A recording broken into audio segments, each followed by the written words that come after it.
সবাইকে ধন্যবাদ আজকে আমাদের আয়োজনে উপস্থিত হওয়ার জন্য। আমি Bangladesh film institute of Bangladesh এবং সামিয়া জামানের পক্ষ থেকে আপনাদেরকে শুভেচ্ছা জানাচ্ছি আর অভিনন্দন পরিচালক রেশমি আহমেদকে আজকে দুটো ছবি আমাদের সাথে শেয়ার করার জন্য। আমার আসলে মনে পড়ছে রেশমি অনেক 2003 সালের ডিসেম্বরে শর্ট ফিল্ম ফেস্টিভ্যালের কথা। তখন আসলে দীর্ঘ কয়েক বছর পর শাহিন আক্তার এবং ইয়াসমিন কবিরের পরে আসলে ওই ফেস্টিভ্যালে একটা মানে আমি এবং রেশমি আমাদের দুজনের ছবি নিয়ে আমরা আসলে পার্টিসিপেট করলাম এবং শর্ট ফিল্ম ফোরামের যারা প্র্যাকটিসটা জানেন যে একটু মেল ডমিনেটিং ব্যাপারটা ছিল, ফলে আমি ওদের সদস্য আমি ফোরামের হাতেই বেড়ে ওঠা, ফলে ওই ছেলেদের সাথে আমিও থাকি আর কি, মানে আছে না ওই একটা মানে ঠিক মেয়ে না ওদেরই বন্ধু। হঠাৎ করে আমরা দেখলাম একটা খুব সুন্দর স্মার্ট এবং একটা মেয়ে এলো, তো ওই ছেলেরা ওকে টন করছে, আমার যে অন্য সব কলিগ আর কি ফিল্ম মেকার তারাও, আমি আর কি ওদের সাথে আছে, আমরা ওকে দেখছি আরে বাস খুব একটা দারুণ ব্যাপার। তো একজন বললো শবনম আপনার কিন্তু কম্পিটিটর চলে আসতো প্রতিযোগী, এই যে মজাগুলো আছে না কেন, যে একটি মেয়ে ফিল্ম বানানো শুরু করলো আরেকটি মেয়ে আসা মাত্রই তাকে কম্পিটিটর হিসেবে দাঁড় করিয়ে দেওয়ার, যে তখন আমিও ফান করেছি, ওটা কোনো গায়ে রাখিনি। তার প্রায় 4-5 মাস পরে বোধহয় আমাদের 2004-এ প্রথম যে ছবিটা আপনারা দেখলেন মঞ্জুলিকা চাকমা, এই 12 জন নারী চলচ্চিত্র নির্মাতাকে নিয়ে একটা কোর্স প্রদর্শন করে। এখানে অ্যানিও আছে তাদের মধ্যে। তো 6 জন হচ্ছে নির্মাতা ছিলাম আমরা, আমাদের 6 জন অ্যাসিস্ট্যান্ট সহকারী নির্মাতা ছিল। সেখানে গিয়ে আসলে রেশমির সাথে বন্ধুত্বটা এবং আসলে তারপরে যে জায়গাটা মানে আমাদের যে ওই 1-1.5 মাস বোধহয় ছিল কোর্সটা, আমরা যে আনন্দটা করেছি, মানে আমার জীবনের একটা এত টানা একটা সময়, এত সুন্দর একটা সময় কাটানোর অভিজ্ঞতা। রেশমি তার মতো অগ্রগণ্য যে সবাইকে কি করে আনন্দটা পেতে হবে ফিল্ম মেকিং এর পাশাপাশি। তারপরে আমাদের একটা দীর্ঘ সময় পথ চলা ছিল, আমরা একসাথে ডকুমেন্টারি কাউন্সিল করেছি, একটা খুবই চমৎকার ফিল্ম ফেস্টিভ্যাল করেছিলাম, রেশমি সেই ফেস্টিভ্যাল ডিরেক্টর ছিল। এই সাংগঠনিক কাজ এবং অন্যান্য কাজ করতে গিয়ে হয়তো রেশমির কাজ কিছুটা কম হয়েছে সেই সময়টাতে, কিন্তু পরে আবার গণজাগরণ মঞ্চে খুবই অ্যাক্টিভ থাকে এবং তারপরে যে ছবিটা দেখলেন সেই ছবিটা তার একটা অংশ। আর প্রথম যে ছবি দুটো ছিল রেশমি, সেই ছবি দুটোর নাম তুমি একটু বলো। Self expression, my self expression, আরেকটা মাই উইশ। হ্যাঁ, ওই জায়গা থেকে আসলে আমি শুরুটা করব যে কেন সেলফ এক্সপ্রেশন ও মাই উইশ দিয়ে একটা নির্মাতা শুরু করলো। আমি ফিল্মে কেন এলাম, ওই সেলফ এক্সপ্রেশনটাই ওটা ছিল, কারণ অনেক বোর লাগতো জীবনকে। আর যেহেতু ফিল্ম নিয়ে ভাবতাম, ছোটবেলা থেকে ভাবতাম, এগুলো নিয়ে একটা বোধ কাজ করতো। তারপরে কোর্স টোর্স করে ফিল্ম মেকিং এই ঢুকলাম, তখন আর ওই বোরনেসটা কেটে গেল, ভালোই লাগতো। আর ওদের সাথে মিশে তো একটা নতুন জীবন পেলাম, যে অ্যানি আছে সামনে আছে। এবং একটা ব্যাপার যে এই যে একটা তৈরি করার চেষ্টা হয়, মানে আমাদের আলোচনাটা একটু মিশ্র হতে হবে, যে নারী বিদ্বেষের একটা কতগুলো ব্যাপার তৈরি হয়, কিন্তু ওই যে আমার মনে হয় যে সেই যে আমরা 12 জন ছিলাম এখনো একই রকম জায়গায় আছে আমাদের আন্ডারস্ট্যান্ডিং, মানে আমরা আমাদের কাজ করে যাই, একে অপরের কাজ দেখে এবং খুবই কমপ্লিমেন্টারি জায়গাটা। বরঞ্চ আমি দেখি সেই তুলনায় আমাদের নিজেদের একটা অন্য জগৎ তৈরি হয়ে গেছে কিন্তু। এবং সেখানে কোনো ওই মারামারি কাটাকাটি নোংরা পলিটিক্সের জায়গাটা নেই আর কি। সেই জায়গা থেকে আসি এবার ফিল্মের মনোনিবেশ করি, যে তারপরে যে ছবিটা মঞ্জুলিকা চাকমা, প্রথমে তো সেলফ এক্সপ্রেশন নিজের জায়গাটা, তার মানে কি আমি যদি বলি নির্মাতা সে নারী হোক পুরুষ হোক, আগে আসলে নিজেকে পোট্রে করতে চায় তার চলচ্চিত্রে, তার পরের ছবিটা তো অনেকটা সেই রকমই জায়গা আমাদের করি। জানি না, আমি কোনো কিছু বানাতে গেলে আমার আমিত্বটা চলে আসে, মানে আমার নিজের জীবনের অভিজ্ঞতা, মানে আমার ফিলিংস, আমার ইমোশন, এগুলোই চলে আসে। আমি জানি না কেন হয়, সেটা হচ্ছে পার্সোনাল যে ডকুমেন্টারি ফিল্ম মেকিং জায়গাটা, সেটা তোমাকে বেশি উদ্বুদ্ধ করে। যে নিজের স্টোরির মধ্যে দিয়ে নিজে, সমাজের কথাটা বলা মানে আমার না বলা কথাগুলো বলতে ইচ্ছে করে। আমরা জানতেও পারি সেই মধ্যে। তাহলে মঞ্জুরিকা চাকমার ব্যাপারটা কিভাবে এলো, যদি তুমি সেই তত্ত্বে ফেলো, মানে মঞ্জুরিকা চাকমাও কি তাহলে তোমার কোনো একটা সেলফকে রিপ্রেজেন্ট করে? ওই একজন মানে উনি তো সেই পার্বত্য অঞ্চলে জায়গায় বসে নিজেকে কিভাবে উপস্থাপন করেছে, নিজেকে প্রয়োজনীয় করে তুলেছে, এটাও একটা দিক, আমারই একটা অংশ। কিন্তু মানে তোমার তো আর ওই স্ট্রাগলটা ছিল না। মানে আমি যদি বলি আপাত দৃষ্টিতে দেখতে গেলে সমাজে স্ট্রাগল থেকে আনন্দ পাই না, স্ট্রাগলই আমি আনন্দ পাই, মানে ইনার স্ট্রাগলের যে জায়গা। হ্যাঁ। আমার মনে হয় যে আসলে দর্শক পলিটিক্যাল জায়গাগুলো থেকে ফিল্ম মেকিং এর অন্য জায়গাগুলো হয়তো তোমাকে প্রশ্ন করবে, ফাঁকে ফাঁকে আমি ঢুকবো, হয়তো আমারও জিজ্ঞাসা কিছুকে আমি একটু ছেড়ে দিতে চাই ফ্লোরটা দর্শকদের হাতে, ছবি দুটো নিয়ে আপনাদের যদি কোনো প্রশ্ন থাকে।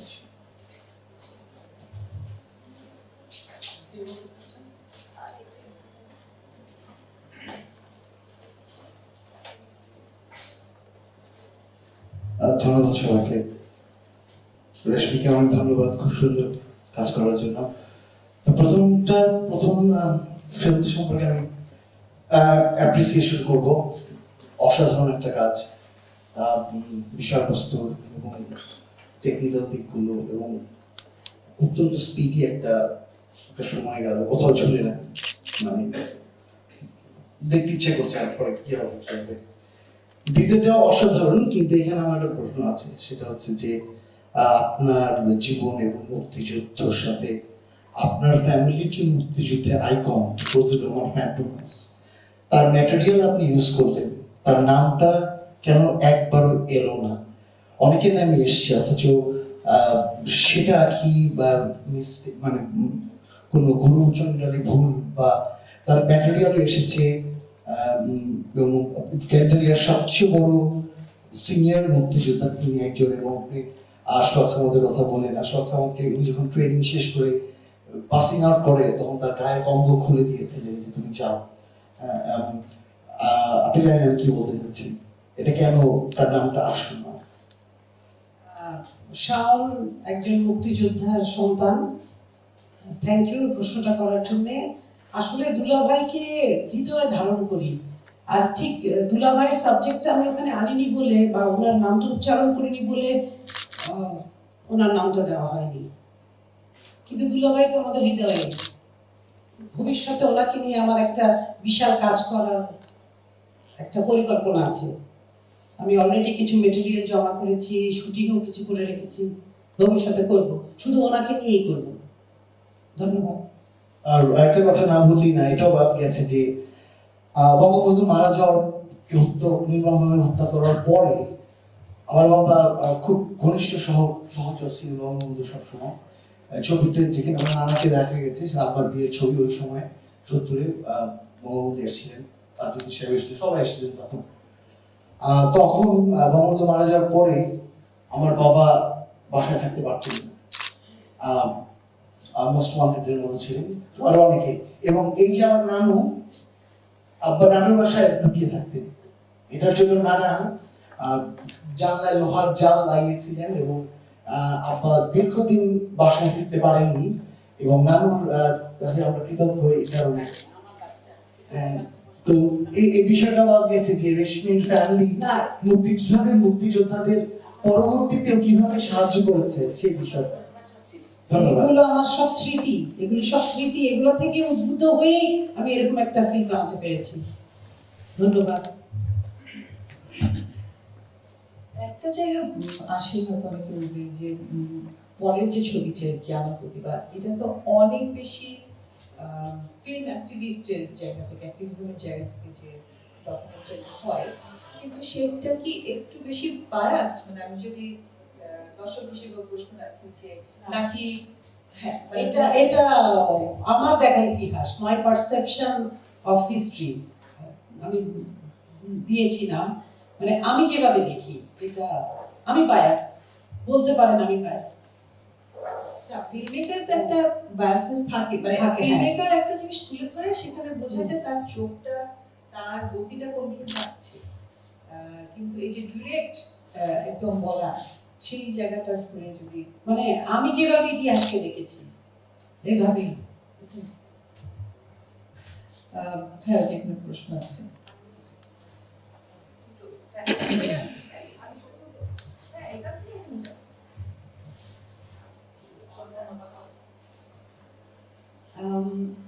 আমার আসলে আপনাদের আলোচনার সময় তুমি করে বলি যে তোমাদের আলোচনার সময় মজা লাগতেছিল, সেজন্য আমি কোয়েশ্চেন করার জন্য হাতে নিলাম মাইক্রোফোন।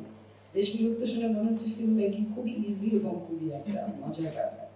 আমি সেই জায়গায় আসলে তোমাকে এলাবোরেট করতে বলবো, মানে কম্পিটিশন কর্পোরেট যেমন বলছিল শাবনুজি, অনেক কিন্তু প্রোডাকশন করো না, তুমি তো আসলে মন থেকে ছবি বানাতে ইচ্ছে করলে বোধহয় বানাও, মানে এরকমই মনে হচ্ছে তোমার কথা শুনে। তারপর তোমার প্রোডাকশন হাউসের নাম ব্রিদিং স্পেস। তো আমি আরো শুনতে চাই তোমার কাছে ছবি বানাতে এত মজা আর এত সহজ লাগে কেন? সহজ না, কোনো কিছু যদি আনন্দ না পাই, আনন্দের সাথে না করি, তাহলে কোনো কাজই ওরকম বই হবে না, তাই না? টাচ করবে না। টাচ করবে না। হয়তো বা অ্যানির কথা শুনে ফিউচারে যে আরো কঠিন কিছু বানাবো তখন একটু সিরিয়াস হব, এটা ভবিষ্যতের জন্য রেখে দিয়েছি। যারা হয়তো রেশমি কাজে মানে ব্যক্তি রেশমির সাথে পরিচিত নন, এটা হচ্ছে তার একটা স্টাইল, এবং আপনার ওদের ছবিতেও তার একটা ছাপ দেখেছেন যে খুবই ক্যাজুয়ালি এবং এটাকে কি বলবো, খুব বেসিক, মানে ভেতর থেকে একটা আসার বিষয় থাকে যে ওখানে কোনো ফাঁকের জায়গা, কোনো রূপকের আশ্রয়, কোনো কিছুর মধ্যে নেই, ভেরি স্ট্রেট একটা জায়গায় যায়। এটা একটা আসলে ডকুমেন্টারি স্টাইল। মানে আমি বলছি না যে মানে মানে ডকুমেন্টারি তো অনেকগুলো ফর্ম আছে ফিল্ম মেকিং ক্ষেত্রে, এটাও আরেকটা জায়গা যে ভেরি মাচ পিওর এবং সিম্পল, যে সাবজেক্টটাকেই ধরে সারাক্ষণ থাকে, সাবজেক্টে কখনো নড়ে না। থাকে না যে আমাদের একটু যে ব্রিদিং স্পেসের কথা বলছে, সেটাও হয়তো দিচ্ছে, কিন্তু সেটাও তার অবচেতনে হয়তো ঘটে যাচ্ছে। এখানে একটা প্রশ্ন ছিল। মুশফিক, আমি জানতে চাচ্ছি আমার প্রতিবাদ যে ছবিটা দেখলাম আমরা, সেখানে সারাক্ষণই মধ্যে আপনি ক্যামেরা বা টুল ক্যারি করেছেন, তো সেটা করতে আপনার কোনো সমস্যা হয়েছে কিনা? সারাক্ষণ একটা টুল সঙ্গে রাখা এবং এত আন্দোলন, এত উত্তাল আবেগ সেখানে, সেই সময় এই আপনার ভিডিওগ্রাফার হিসেবে আপনার কাজটা করে যাওয়া। আমার সাথে কিন্তু কোনো ক্রু ছিল না, আমি একাই শুট করেছি আমার ক্যামেরা নিয়ে। মাঝে মাঝে রনি যে আমার অ্যাসিস্ট্যান্ট ডিরেক্টর, ও থাকতো, নাহলে আমি একাই করেছি। কারণ মানে যেহেতু আমি একা করেছি, সাউন্ড দেখবেন অনেক সময় আমি ওইভাবে ধরতে পারিনি, নিজেরই করা। হ্যাঁ, এই জিনিসটা খুব অনুপ্রাণিত করলো আমাকে যে স্ট্রিট ফটোগ্রাফি করি আমি, কিন্তু সেক্ষেত্রে আপনার ভিডিওগ্রাফি আমার কিন্তু আমি বেশিরভাগ সময় একা ছিলাম, থ্যাংক ইউ, ভালো একটা। আর মাঝে মাঝে রনি। কিছু স্টক ফুটেজ না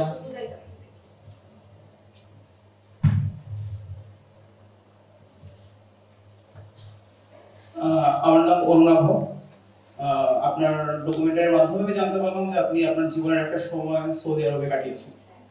তো আমার জিজ্ঞাসা, একজন বহিরাগত বা বিদেশি হিসাবে সৌদি সমাজে একটা মৌলবাদী এবং পুরুষতান্ত্রিক সমাজে আপনার বেড়ে ওঠার অভিজ্ঞতা, এবং আমরা এটাও জানি যে বাংলাদেশকে স্বাধীন রাষ্ট্র হিসেবে স্বীকৃতি দিতে সৌদি আরব প্রায় 4 বছর সময় লাগিয়েছিল, এবং সেটা 15ই আগস্টের পরে সম্ভবত 31শে আগস্ট 1975 সালে সৌদি আরব বাংলাদেশকে স্বাধীন রাষ্ট্র হিসেবে স্বীকৃতি দিয়েছিল। তো ওই সমাজে একজন বাংলাদেশী হিসাবে আপনার বেড়ে ওঠা এবং ওই সমাজের মানুষের বাংলাদেশের প্রতি যে মনোভাব এবং বাংলাদেশের স্বাধীনতার ব্যাপারে যে তাদের বলা, তো এ ব্যাপারে আপনার মানে প্রত্যক্ষ অভিজ্ঞতার কিছু কথা আমি জানতে চাচ্ছি। আমি এই ফিল্মের মধ্যেই দিয়েছি যে আমাকে প্রতিটা ক্ষেত্রে আমাকে যুদ্ধ করতে হয়েছে স্কুলে। এই ডায়লগটা ছিল যে আমরা স্যারের আঙ্কেলদের সাথে যুদ্ধ করতে হয়েছে, তারপরে রাজাকারদের চোখের কাটা হয়ে গেলাম, আর ওদের ইয়েতে আমাকে মিথ্যা অপবাদও দিল, আমি ভালো মেয়ে না, আমি ওদের মতো করে চলতে পারি না, যারা এখনো হয় আমাদের এখানেও একই, আমাকে অপবাদ দিল, আমি প্রতিবাদ করলে হ্যাঁ চরিত্রহীন।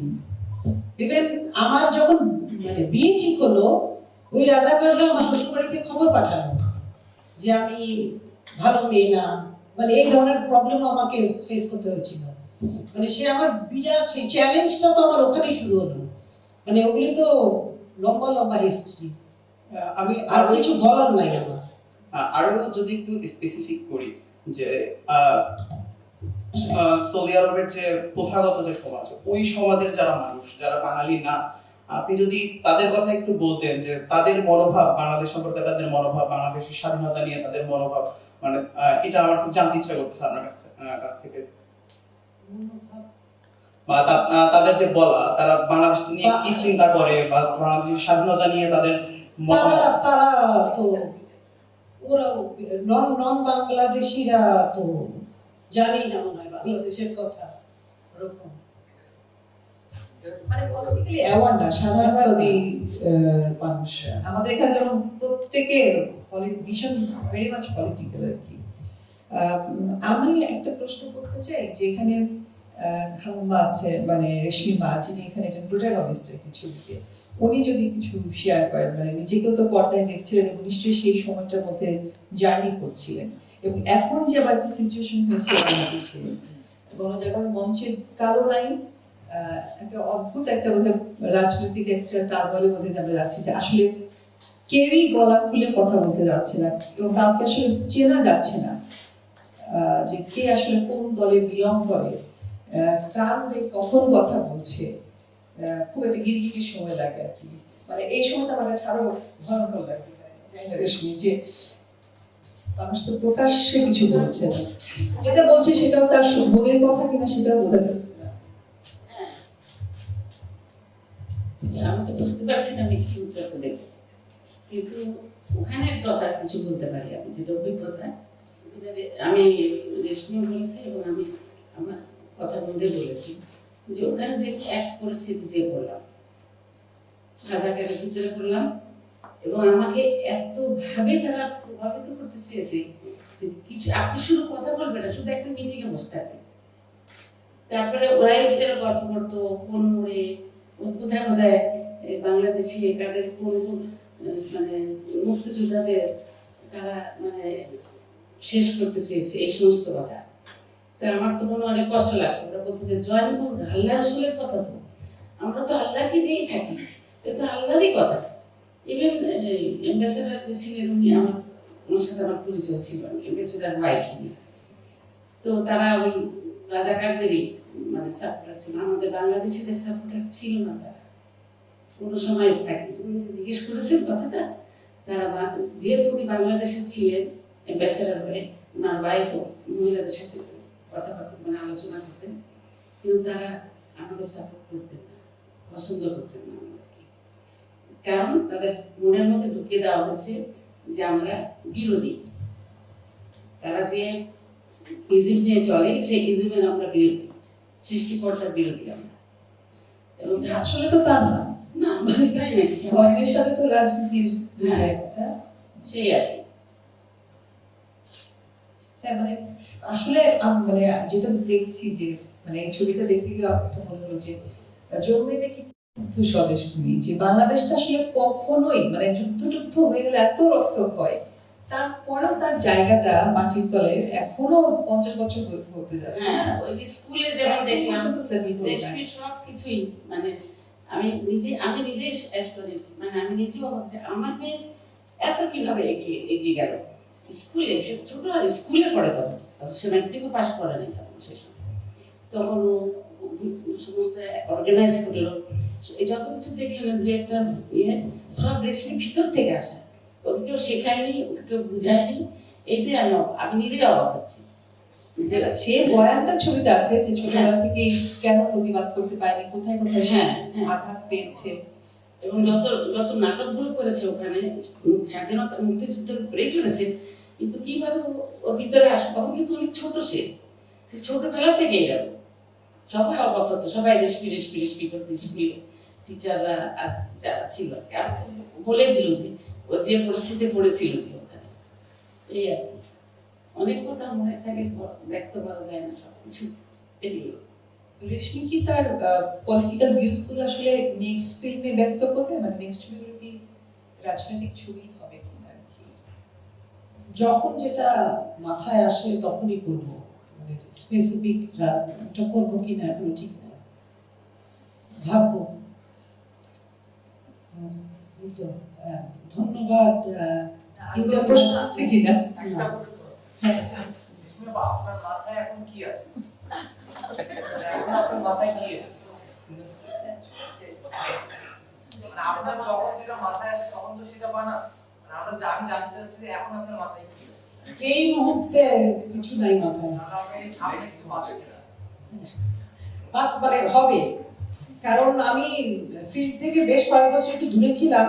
এই শাবনাম, সামিয়া জামান, ওরা যে international film appreciation initiative of Bangladesh, এই উদ্যোগে যে আমার শোটা আবার করা হলো, আমি এটা থেকে অনেক ইন্সপায়ার্ড হয়ে ভাবছি যে আমাকে তো বানাতেই হবে, আর বসে থাকা যাবে না। ফিল্ম মেকার তো আসলে তার ইয়ে হয়, রাইটার্স ব্লকের মতো ডিরেক্টর্স ব্লকও হয়, দিনের জন্য কাজ নাই করতে পারে, আবার সে শুরু করে তার জায়গা থেকে। হ্যাঁ, আমাদের একজন নির্মাতা, আরেকজন, আচ্ছা দুটো, হ্যাঁ ওই প্রশ্নটা করে তারপর হিলালের। আমি আসলে অনুভূতি বলতে চাই যে আসলাম ছবি দেখতে, প্রথম দুইটা ছবি কম্পেয়ার করতে চাই আমি। তো খুব ভালো। প্রথম যে ছবিটা দেখলাম, দেখে মনে হচ্ছে যে হ্যাঁ নতুন কিছু এক্সপিরিয়েন্স করছি, কিন্তু দ্বিতীয় ছবিটার সাবজেক্ট সিলেকশনের ব্যাপারে আমার কাছে মনে হচ্ছে ব্যাপারটা মনে হয় চর্বিত চর্বণ হয়ে যাচ্ছে এরকম।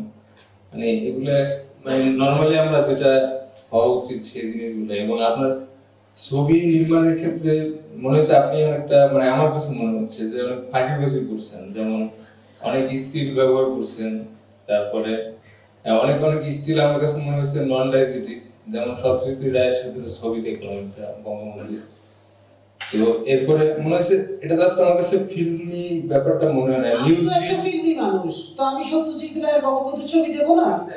সেটা আমি আপনি বঙ্গবন্ধুকে দিতেই পারেন। ভালোবাসি, আমি সত্যজিৎ রায়কে কিন্তু ভালোবাসি। আপনি যে ন্যারেশনটা দিচ্ছেন ওটা আমার কথাটা বলতেছি আমি, সেটা আপনার লজিক আপনার কাছে থাকবে, কিন্তু সেই ন্যারেশনের সাথে ওই ছবির আমি সম্পর্ক খুঁজে পাই না, সেটা বলছি। এবং আপনার যে মানে এটা আমার কাছে দেখে ফিল্মি ঠিক মনে হয় না, মনে হচ্ছে নিউজ রিল বা কোনো একটা জিনিস দেখতেছি, ডকুমেন্টেশন, মানে কিছু নাই পারসেপশন। আমি আপনার হ্যাঁ দুইটা ফিল্মের মধ্য থেকে হচ্ছে ডকুমেন্টেড ফিল্মও, তো সেই জায়গাটা থেকে আমি প্রথমটাকে আগে রাখতে চাই। আপনি কি এই জায়গাটা একমত কিনা?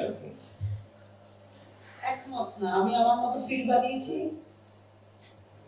ধন্যবাদ আপনার আপনার হয়তো একটি, আপনাকে অনেক আপনার তো ধন্যবাদ। গোলাপ ফুল ভালো লাগে, ও আপনার সাথে একটা রজনীগন্ধা দিয়েছে, এখন দেখবেন যে আপনি কোনটা বেটার।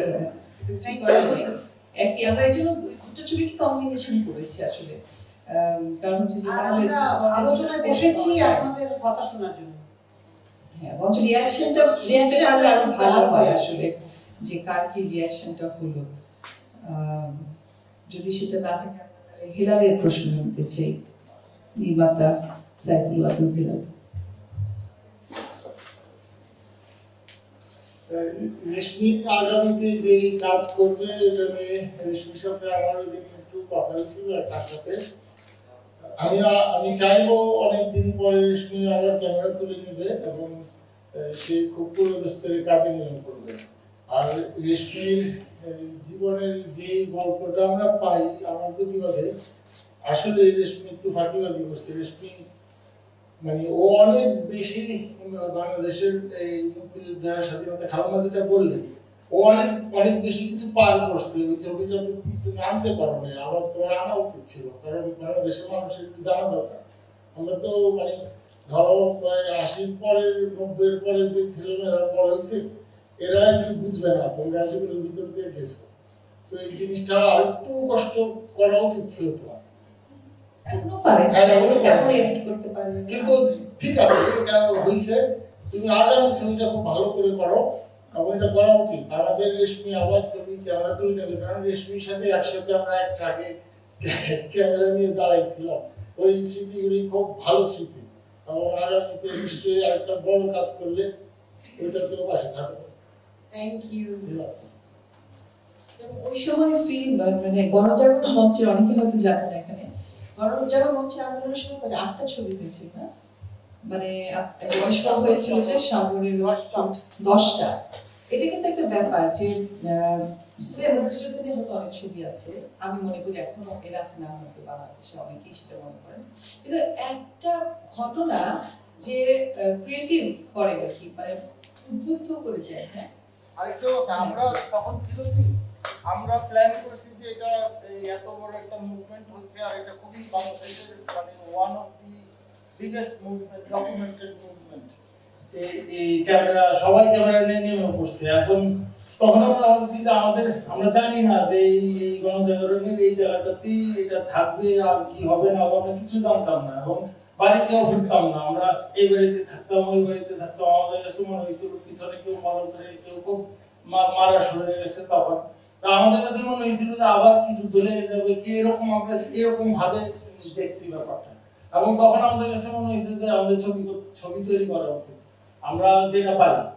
তো তখন এই সাগর আমরা মিলে আমাদের এখানে সাগর আছে, আমাদের ছবি নামে, আমাদের ছবি হলো এই রেশমির এই কাজটা ওই আমাদের ছবি প্রজেক্টেরই।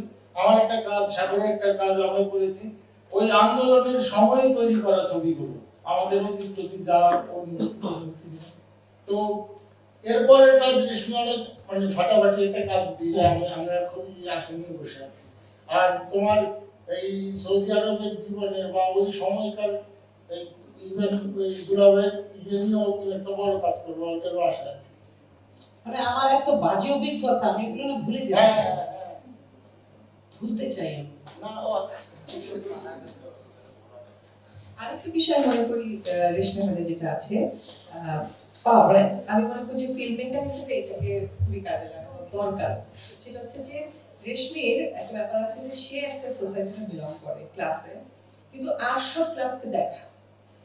আমি যদি বলি যে হ্যাঁ, মানে অপেক্ষিত হায়ার ক্লাসে মানে ধনিক শ্রেণীর মধ্যে সে থাকে, কিন্তু সে একদম রাস্তার একটা মানুষের সাথেও খুব ভালো করে তার জীবনটা জানে বিভিন্ন স্তরে। যেটা আমাদের একটা ধারণা ছিল শুরুতে, যে ফান করতাম, যে তোমাকে নিয়ে আমরা টোন করতাম, যে এই যে আসছে বড় লোক ফিল্ম মেকার বানাইতে, আমরা তো সব গরিব ফিল্ম মেকার, মানে আমাদের দেশে একটা আছে না।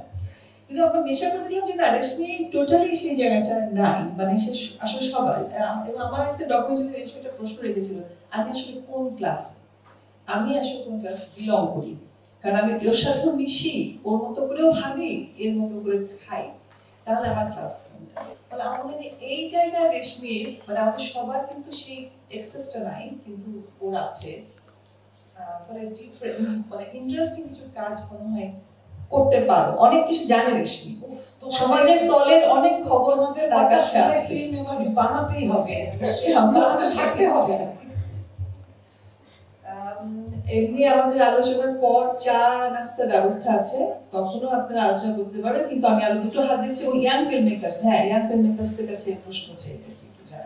আমি বলতে চাচ্ছিলাম যে অত ভবিষ্যৎ চিন্তা নিয়ে আমি বসে থাকি না, যা হবে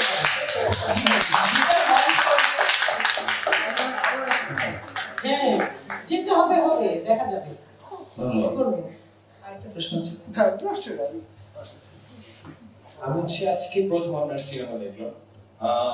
প্রথমটা দেখার পর উমেন এম্পাওয়ারমেন্টের একটা জায়গা, বা পরবর্তী সিনেমায় যখন আসি মানে দুইটা জায়গায় শিপমেন্ট হয় আমার, মানে একটা সময়ের একটা সমসাময়িক টাইমে আমার রাজনৈতিক অবস্থান এবং পূর্ববর্তী আমি কোন জায়গা থেকে কোন জায়গায় এসে পড়লাম, এবং অবস্থা পরিবর্তনের ফলে যে পুরো সমগ্র একটা জাতি উত্তাল হয়ে উঠে আবার নতুন করে আমাদের যে রাজাকারের একটা সম্পর্ক ত্যাগ করা উচিত সেই জায়গা থেকে এসে তখন আপনার দ্বিতীয় সিনেমা আসলে আপনি প্রতিবাদ করতে পারেন না, একটা এরকম একটা জায়গা থাকে। তো সেই জায়গা থেকে পরবর্তীতে এসে যদি আমি একটা প্রশ্ন রাখতে চাই যে সময়টা পরবর্তী চেঞ্জ হইতেই থাকে আর কি। এখন যদি 2019 সালে এসে সেই সময়টা চেঞ্জ হয় বা আরো অনেকগুলো ঘটনা ঘটে আমাদের চারপাশে, সেই সব ঘটনা নিয়ে কি প্রতিবাদ করতে পারি কি পারি না, বা এখন যে সমসাময়িক অবস্থা বা বর্তমান পরিস্থিতি চলে সেই অবস্থাকে আপনি প্রতিবাদ করতে পারেন কিনা? আমি মানে রাজাকারের বিচার ওই দিকটাই আমাকে বেশি ভাবায়, ওই দিকটাই আমি ফোকাস করেছি। আর কি প্রতিবাদ, কারণ মানে আমি যে সহজ করে দিই যে ব্যাপারটা কি, এই যে থাকে না যে ফিল্মমেকার ব্যক্তি জার্নি থাকে, তাই না? ফলে একটা ফিল্মমেকার কিন্তু দিন শেষে দেখা যায় যে কোন একটা টোনকেই নানাভাবে প্রজেক্ট করে। তো রেশমির যে বেড়ে ওঠা সেটা তো পরে ছবিতে একটু আছে না নানাভাবে, যে আসলে মুক্তিযুদ্ধ একটা বড় ঘটনা এবং তার ফ্যামিলি এবং পারিপার্শ্বিকতায় সে যে নির্যাতনটা দেখেছে সেটা একটা ট্রমা। ফলে সে বারবার কি দেখতে চায়, মানে আমি যার দ্বারা এফেক্টেড হয়েছে তার একটা বিচার হোক, আমি একটা কোনো সান্ত্বনা পেতে চাই। হয়তো সেই কারণে এই জায়গাটায় বারবার উঠে আসছে, মানে তার